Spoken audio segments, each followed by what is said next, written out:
Здравейте на всички! Тук му се приготвям днес да ходя да карам колело с една моя приятелка Севда. В случая съм си приготвил една раничка, в която ще си взема, в смисъл те ръкавиците ще са ми на ръцете, де. Ще си взема това ножче, което си нося по принцип, няколко 6 грама, въпреки че Севда ще носи мулчито. Тук има лепенки и някакви други неща, резервна гума и този телефон, стар телефон мой, който просто евентуално може да го използвам да снимам нещо с него. Като цяло доста приятно време, няма да е много топло, няма да е много студено. Просто малко е мързи, защото е неделя. Такова хубаво място е Варна. Ремонтираме един булевард от над една година. Не знам има ли 6-7 км. Но да. Тъкмо карам извън градско, докато съм в града. Тук сега малко караме по ремонтирания участък. Малко изглежда се едно аз съм го ремонтирал, но предполагам трябва да се радвам на каквото имаме.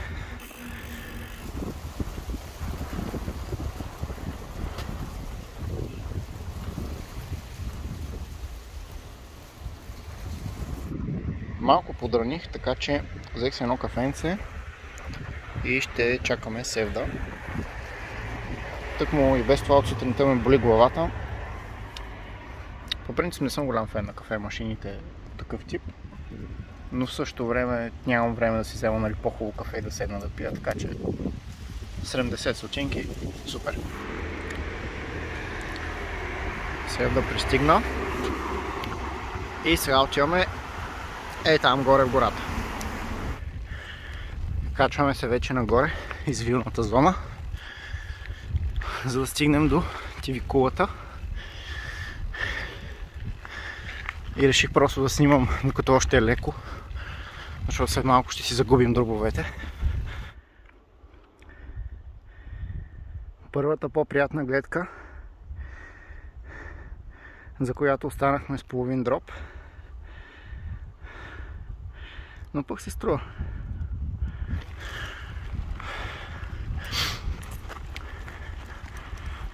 За сега се справяме добре.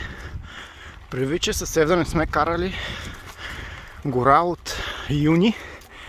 Последно ходихме на Лудогорския маратон в Разград, който не е ходил определено, трябва да отиде.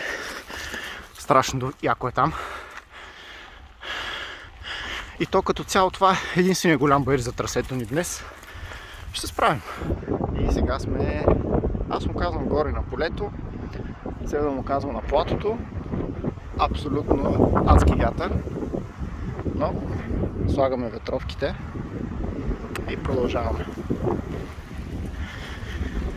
Влизаме в гората на Тивикулата, като оттам ще слизаме до местност Добрева чешма. Оттам има едни приятни спускания, които малко хора ги карат, поне така съм останал с впечатления. И се пускаме в квартал Виница.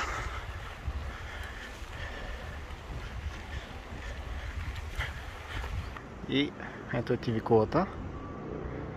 По принцип, тук напред има има кратка пътека, в края на която се открива супер яка гледка към града. Обаче ни мързи и няма да ходим до там. Ние продължаваме напред. Стигнахме до една моя любима част. За сега е лекичко, затова изключих да поснимам. Обаче, след малко ще спускаме малко.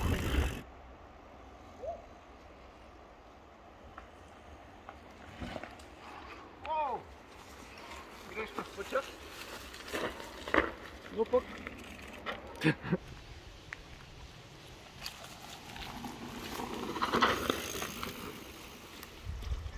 зареждаме с вода. Всеки път като дойдем се чудим дали ще натровим от тази вода или не. За сега нито веднъж не сме. Тези спускания тук са интересни. По принцип това е най-лесното. Това бих казал средно положение. Това е малко по-технично, заради корените. Аз обикновено винаги пускам средното. Пак сме по една любима моя отсечка.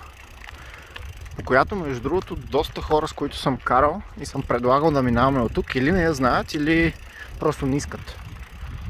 Не знам защо. Сега, по принцип лятото е доста обрасло, може би заради това, но за мен е някакси идеалното крос-кънтри трейл изживяване, защото е тясно е, но не е баш сингъл трак. Добре, на места си е точно сингъл трак. Тясно е, технично е. Абе, супер готино е.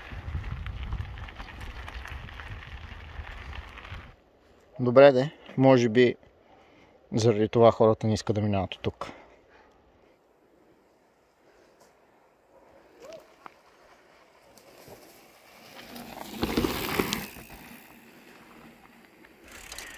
Продължаваме с любимия ми... О, добре, тук ще трябва да хвана кормило.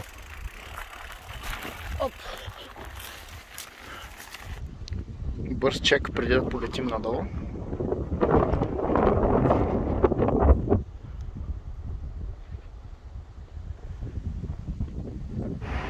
Стигнахме вече във Виница. То почти не остана до прибирането. Малко ще хапнем. И палим. Вече се прибираме към Варна през вилна зона. Различна от вилната зона, по която се качихме към Кулата. Тази е от квартал Виница. Слизаме всъщност към Варна.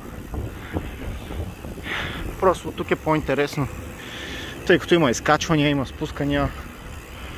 Даже на места има пътчета, които са си леко черни. Има и някоя друга гледка.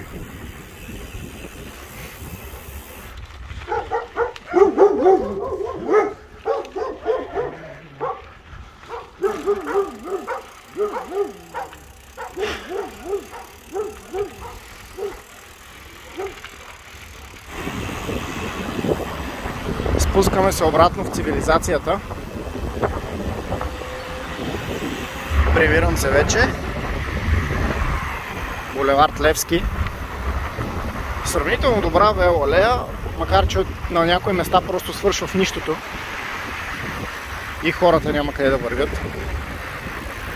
Но да, DMS, нормални пътища за пчелина. Не остана. Имаме доста хубав храм, в който не съм идвал, но пък може някога.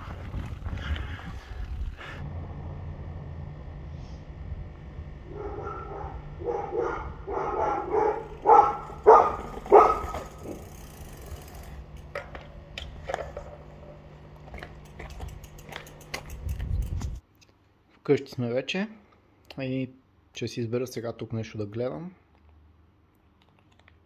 Вампирите не струват, това е готино. Пародия на Здрач. Между другото, искам да ви покажа. Споменах, че скоро имах рожден ден. Това са различни подаръци от колеги и приятели. Подозирам, че хората ме мислят за алкохолик. Това е подарък от колегите ми от Търново. Аз по принцип обичам ирландско уиски. Това е подарък от колегите ми от Варна. Обичам Бърман, Джак конкретно. Това е подарък от приятелка. Чула море любимото ми уиски. Извинете ме, ако произнасям грешно. И подарък от друга приятелка. Това е ликьор, който е с черен чай. Още не съм си сипвал така да пина, само го пробвах като ми го подари. Това си го бях купил аз, защото исках да го пробвам. Не съм впечатлен. Но да. По принцип не съм алкохолик.